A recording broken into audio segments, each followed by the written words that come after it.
So why don't we go to the next piece?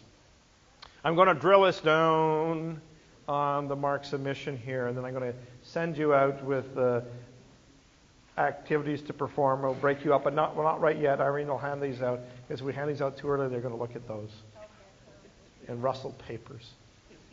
First mark of mission. Remember I said the first mark of mission, and I won't turn it off this time. The first mark of mission is very much people-oriented, action, to proclaim the good news of the kingdom. Now, more easy to understand, share the good news, but put these things against these three first statements. And then I'm going to ask you to, in your group, what is your congregation currently doing vis-a-vis the first mark? What can your congregation do better? And whether your building is helping or hindering. Let's just go on to the other ones. Second mark, same type of thing. Just flip through them rather quickly. Again, the same process here. A bit further, third mark of mission, same type of stuff. Fourth mark, same type of stuff. The fifth one I'm going to spend a bit more time on because it's my mark of mission that I really concentrate on. Let's go to the next one here. So there are some really, really good websites to get information from. One is Faith in the Common Good, the organization that I come in chair. Greening of Sacred Spaces being one of the programs. Why don't we just hit on that website so you can navigate yourself around it. Again, it's a multi-faith website with all sorts of resources about planting gardens, about music, about all sorts of other initiatives that and resources that you could utilize, including green audits. And I'm authorized to offer 2 subsidized green audits to the Diocese of Fredericton. One has been spoken for, hasn't it? Cathedral. If anybody else is interested in green audit, they are anywhere between $1,000 and $1,500. The National Church will offset the 2/3 of the cost. And what these green audits are is that a green auditor engineer who really knows faith buildings will come in and help you improve your environmental performance, i.e. your energy performance of your building and a number of the practices that you do, etc. But walk around with a team of 4 or 5 people from your congregation who will start to understand the building as a system and be able to reduce your costs as well as reducing the impact on the environment at the same time. So you're going to have to come up with 1/3 of the cost. So you might have to come up to as much as $500, but whatever 2/3 of the cost is. You're number 2? Oh my gosh, see? Oh, what's the congregation? Which? Well, there we go. You know, being fast to act has its advantage as such. Being the cathedral has its own advantage because we chatted about in the car. But it doesn't. That's before the end of December, okay? Because as we roll into next year, it all becomes available again. But it takes a while sometimes to get the congregation together. The objective is to form a team that understands the building as a system, starts implementing various things and reducing their cost. Right? So this is the website for Faith in the Common Good. I don't know whether you've seen this poster before. I'll just go down a bit further.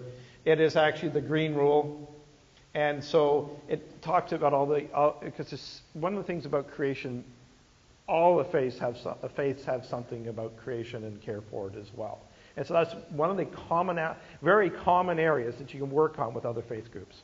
I don't mean just other denominations, I mean other faith groups.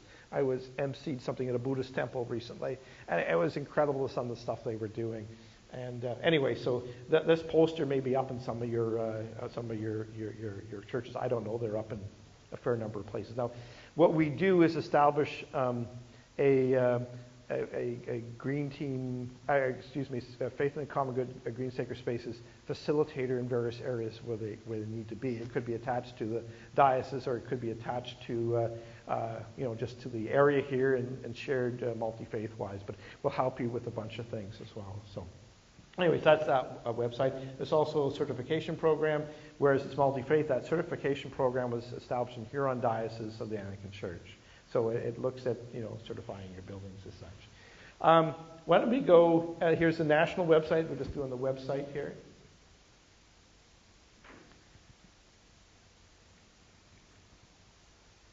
I'm just telling you where you can find resources here before we see some more videos with good sound. So there's Creation Matters nationally. We have liturgical resources. We have a staff person that supports us through the Public Witness for Social and Ecological Justice. We cover a whole bunch of different things. Just keep scrolling down. Not quite so fast. Sunday school resources, Season of Creation. There's a bit of a movement some places to actually add an additional liturgical season, or at least informally, if not formally. Watch a church go green. That was St. Luke's one. But there's a bunch of subsidized audit stuff. There's a new poster out that is downloadable you can use. That's very Anglican in its focus. It came out of the Diocese of Toronto, etc. And there's a bunch of vignettes on on Anglican congregations have gone through green audits, what value it's been for them, how easy to have it done it was, and what it's created and stimulated. And then there's a footprint calculator for your footprint, environmental footprint of your church. Okay, so let's go to the next click here. We'll go to the Ottawa Diocese website, and we'll click some videos from there. So why don't we go to Green Audit?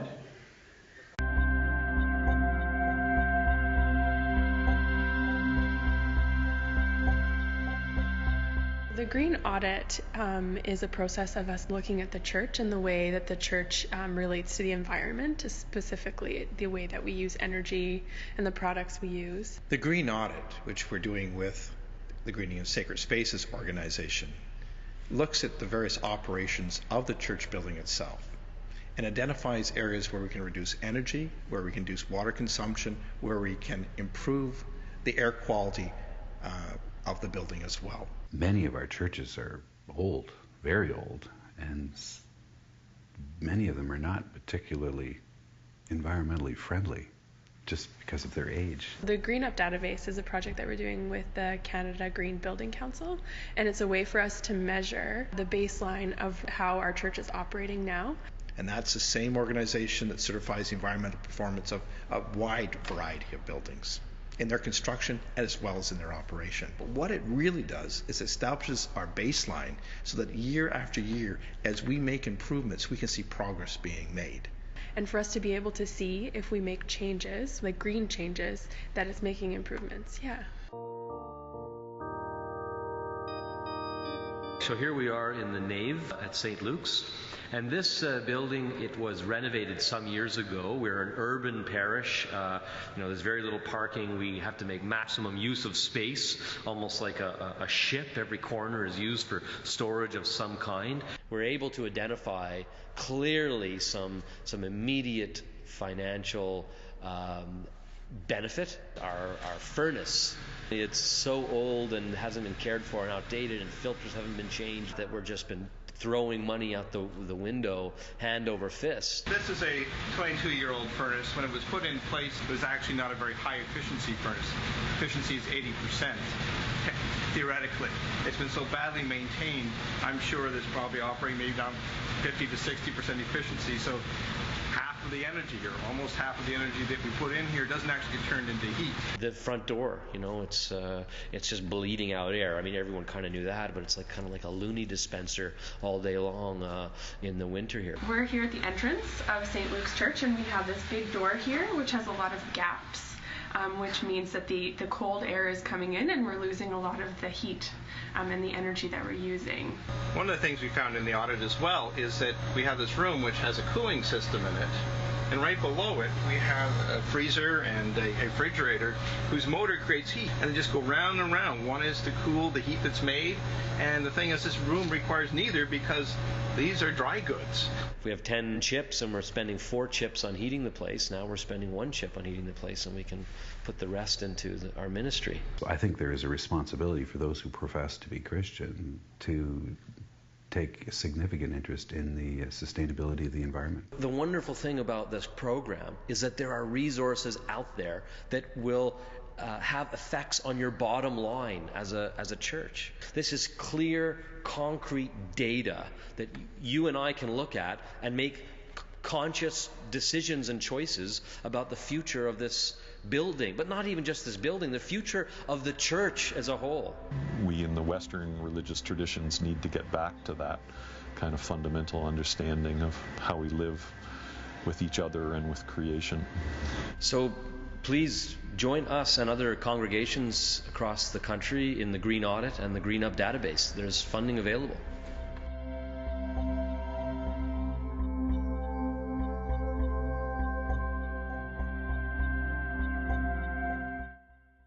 Our green audit became the starting point for us to do our vision and our multi-year plan, which led us to a funding campaign that exceeded its target by 140%, based off of the audit and the visioning process, etc., that came out of that.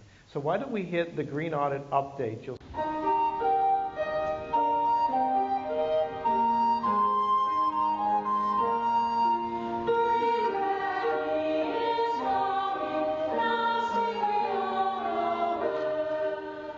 So this St. Luke's is located in Chinatown in Ottawa. We're very blessed to have this place that promotes a vision of total inclusivity. We're trying to respond to the needs of the community and the needs of a parish.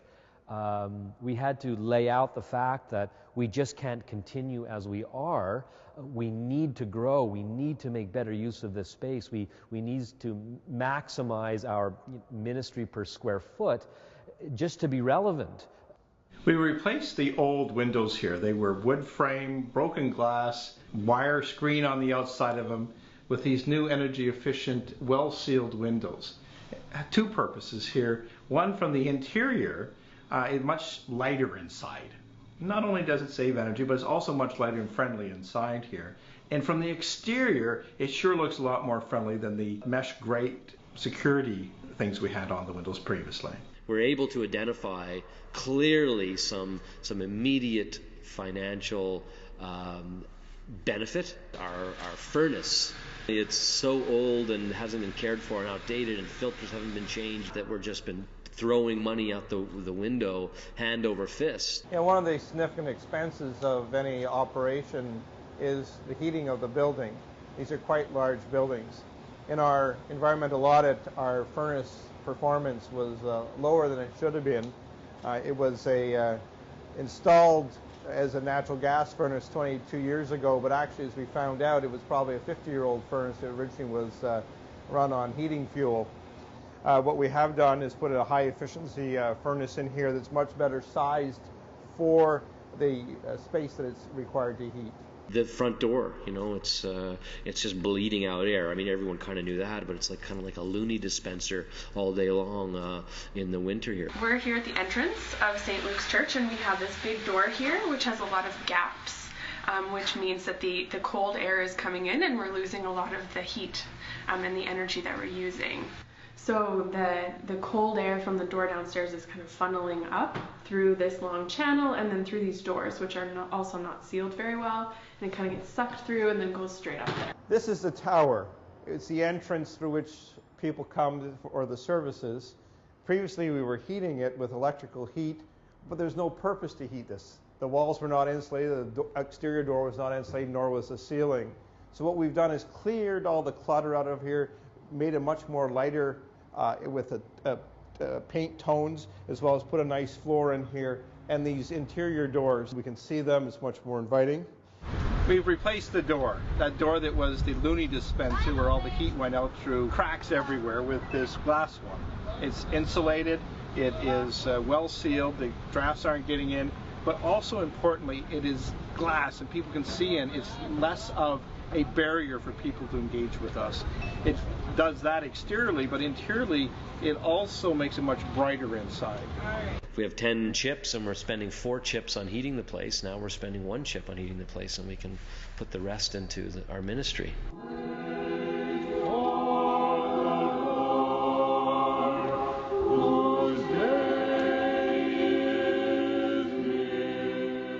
The way that we love and create and nurture creation and manifest creation is like, as St. Maximus says, is like an echo, is the echo of God's love in creating creation. Man's response is an echo of that love in the way that we care for and help manifest the fullness of life within all of creation around us. be strong, take heart. You're probably wondering why there doesn't seem to be that many people in the congregation during the photos. We were actually in the middle of a snowstorm when the videographer was available, and people couldn't even get out of their houses. So we had probably the congregation down, for that particular service, down about a quarter of what they normally are.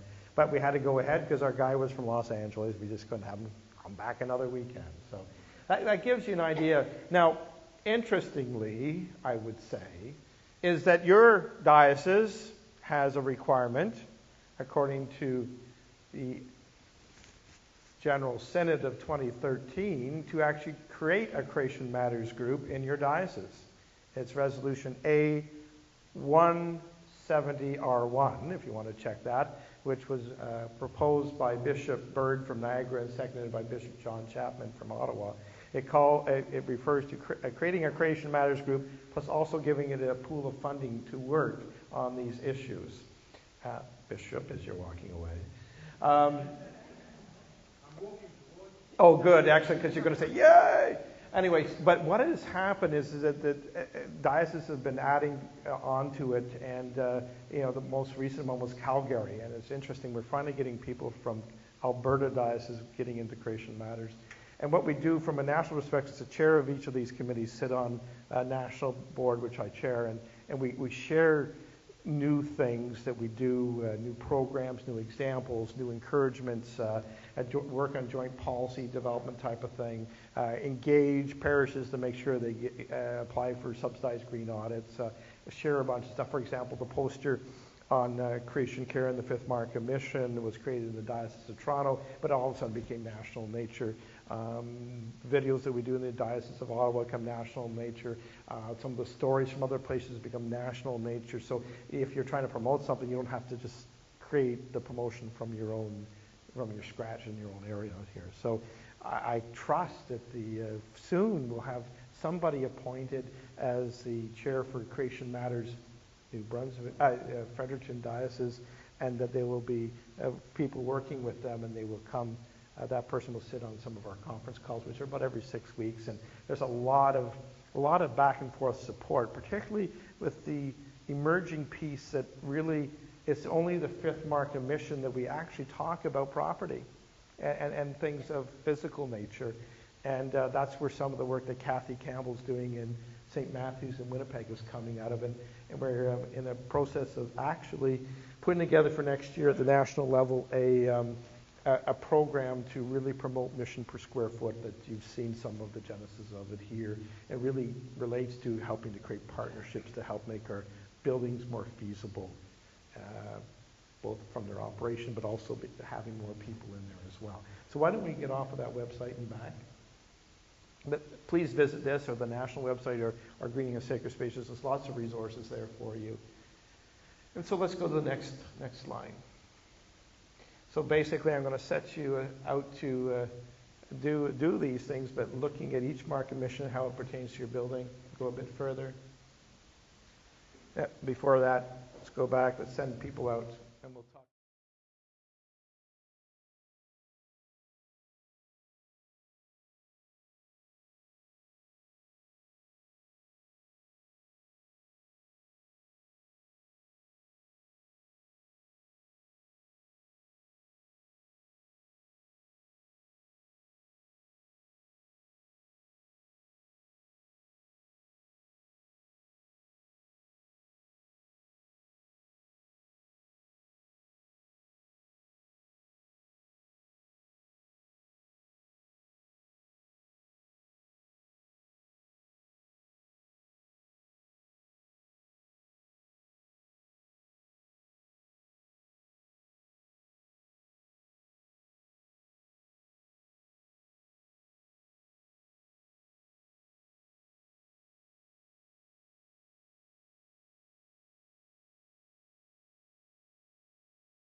This is my $6,000 battery. Neat, eh? $6,000 battery. It's a 9-volt battery. Some of the things you can do is very simple. This is a battery from a thermostat control. You should replace them annually. I've been getting a lot of complaints at this. You think I know what I'm doing, but I don't really. Sometimes in the building, I think St. Luke's had it all set. We keep finding things, okay? And some are simple. And people are complaining about, this thermostat. It's the air conditioning's coming on when it's in the winter, and we're pushing it around. And the heat was on in the summer. We're pushing these buttons, and I just can't get it to work. Well, you can always get a trickle bit of energy into it for the system, so it looks like the little screen has some lights in it. Well, these are good for a year. Somebody had a lot of foresight, okay? They decided, since it was good for a year, they'd mark the date on it. And this is absolutely real.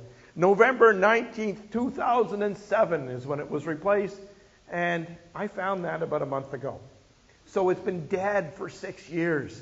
I figure it is probably wasted $1,000 worth of electricity in those 6 years. So this is my $6,000 battery. Now, it's as simple as that sometimes, okay? And what I mean is that even as it might pertain to the fifth mark of mission being as simple as that, but some of the other things are as simple as that, as well as you think of what these things are. They don't have to be humongous, earth-shattering things.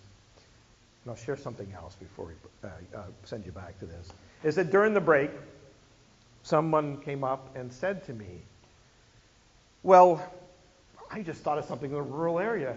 We have a number of points, and one of these points of the parish where there's a building, maybe it's sort of out in the country, and what if we use that for a particular type of worship, maybe with even out the building? What if it's an outdoor worship scenario? Have you ever heard of that? And I should tell you the rest of the tipping over the back at the outhouse thing.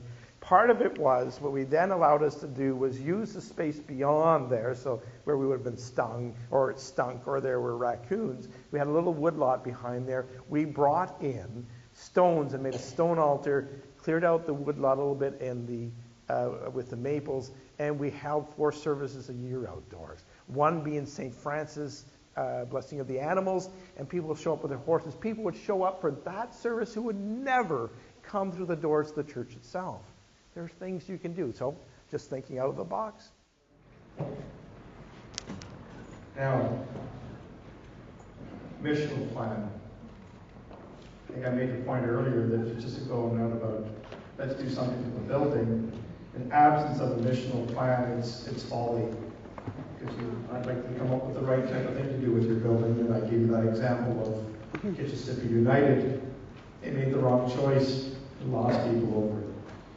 I also think you need a 5-year business plan. How many of you have business plans? Oh, goodness. You need a 5-year business plan along with a 5-year missional plan. If you be long-term in the missional plan, it needs to be a corresponding 5-year business plan. When your expenditures are going to happen, what purpose, the rationale, so they're not just knee-jerk reactions, needs vestigial or something should happen or not. That does take a bunch of time, but interestingly, you'll probably find resources that you hadn't expected that can help you with that. I mean, that's why we use the executive MBA program at the University of Ottawa. We did in St. Luke's. But we found as well as we were growing a congregation, a fair number of executive people with those type of experience showed up to be able to do that type of thing. So the 5-year business plan, of course, has to be associated strategic plan. Business plan is financial aspect. What is the sequence of things happening? That's a 1 to 2 year process. So, if you're going to say, let's do X, all the question is why. You have to have all those why questions thought of and answered ahead of time. Let's go into the next piece. So you've gone through this process of engaging your parish, engaging your community broadly, and you said, okay, let's do something different to the building. There's several options, of course, and all these take time. Dispose of the building. That could be 2 to 5 years. So that's not that quick. Lease it out to somebody else, maybe 2 to 3 years. Redevelop, rejuvenate, 8 to 10 years. This place took probably 10 years here. I asked that question earlier. I know the cathedral in Ottawa was a 10-year process. Again, it's about getting people in the same place and getting new partnerships and financing and this and that and discovering what everybody else is doing. what are the best practices. It takes a while to get there. One of the reasons I'm talking about these timelines is sometimes when you're, running deficits and you can just sort of, take what you got left in your reserves and divide it by the annual deficit. You know that you've got X number of years. Do you have the time to wait and futz around before you start your process or not? Redeveloping and rejuvenating, can you do it by yourself or can you do it with partners? And I think I'll link back to the fact that I said earlier that it doesn't always have to be everybody within your congregation providing all the resources. Who are your partners to do that? And part of the buy-in process, getting the buy-in, one of the things that's worked well is a design charrette. Anybody know what a design charrette is? It's a very intensive day where volunteers come in. It can be architects, developers, community people. People don't ever come through your door. People who live by near you but don't really do anything particularly with the building. And there's some background information sent out to people at a time, and then they do a design charrette, reimagining what the space could be. And it doesn't mean that you've got architectural designs at the end of it, but it really starts the process. It also starts eliminating some of the blue sky stuff. It's blue sky, but with a bit of modification to it. And you bring people on the teams, and they come back and say, "Oh, we could do this, we could do that." But it really gets people thinking about the building, but it also gets them to think what would be appropriate designs and context for it. That's what a design charrette is, and you'll find actually that architects like volunteering for these types of things. They like those creative days and processes. I'll give you the All Saints Sandy Hill story. And it's about getting real here. All Saints Sandy Hill, I think, was one of the congregations in Ottawa that ended up, after 4 years of going through it, decided to walk over to a much smaller building. Super huge, because it's at 350. A hall that could have 300 kids in it. Said they haven't had any Sunday school there for forever. And anybody could have told you, except the congregants themselves, that there ain't no hope in, that this is ever going to work out. They also had $6.5 million worth of repairs absolutely necessary to the church. They built a very heavy building in a place called Sandy Hill, and it should never have been built. They had foundation issues for forever. And they always say, "Oh, we have such a unique space." And wanting people to appreciate our space, they can, they'll be here. There's all our acoustics are great. It's just everybody's just going to eventually come to some magical spot and imagine how great a space we have. And it'll be all okay again. And that was like 4 years ago. Everybody that wasn't so attached emotionally couldn't just say, "Hey, this ain't going to work out for you. You're down to 30 parishioners. How can you support this place?" Anyways, one of the getting real things about it was there was a study done by a university summer student, sort of a geography student that did, a bit of, what's in the neighborhood, And here I'll ask you this question. They did a 2.5 kilometer circle around All Saints Sandy Hill. Interesting, some of that area was taken up by parkland and river or whatever, so it wasn't like a densely populated area for 2.5 kilometers. Absolutely, but there was, stuff in it. How many other faith group buildings were there within that 2.5 kilometers? Any guesses? 13. 71. Oh. We're so unique. Everybody's going to appreciate us. They're going to be here because we're unique. You ain't unique, okay? You got to get real about this type of stuff. And so All Saints Sandy Hill, 4 years later, after running these major deficits for 4 years, that could have been used on better things, but they weren't ready yet. God bless them.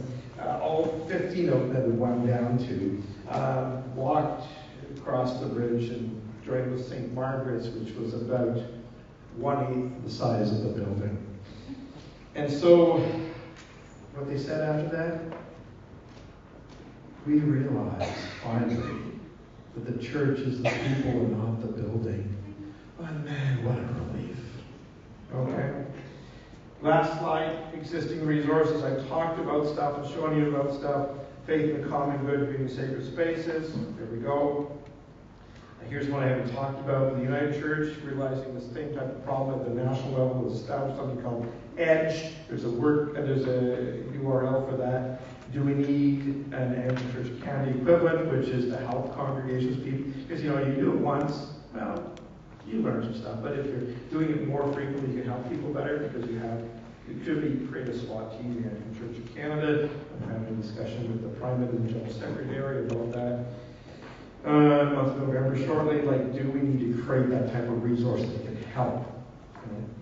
And then the emerging stuff, I talked to you about that, a little bit about Heritage Canada, working with them as well to see if we, particularly the heritage case stuff, we can actually help troubleshoot some of the heritage problems, but also help create feasible congregations through partnerships, feasible activities happen in the building, so that actually some of the heritage can be built. Again, it's not dissimilar to maybe something you want to try in the church.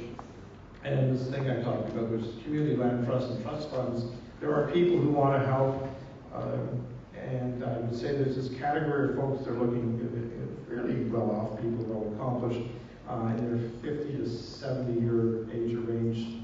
They have financial resources, experience. They're looking for a cause nobilis, a noble cause in which to contribute. We have to find, and they're not necessarily attending our faith meetings or worship services, but they wouldn't mind stepping in on homelessness and affordable housing and things like that and working with us. The last slide is next steps, but I'm going to hand that over to the bishop here to talk about what he's heard and what this may mean for the diocese, what he's heard from you and what it may mean for the diocese.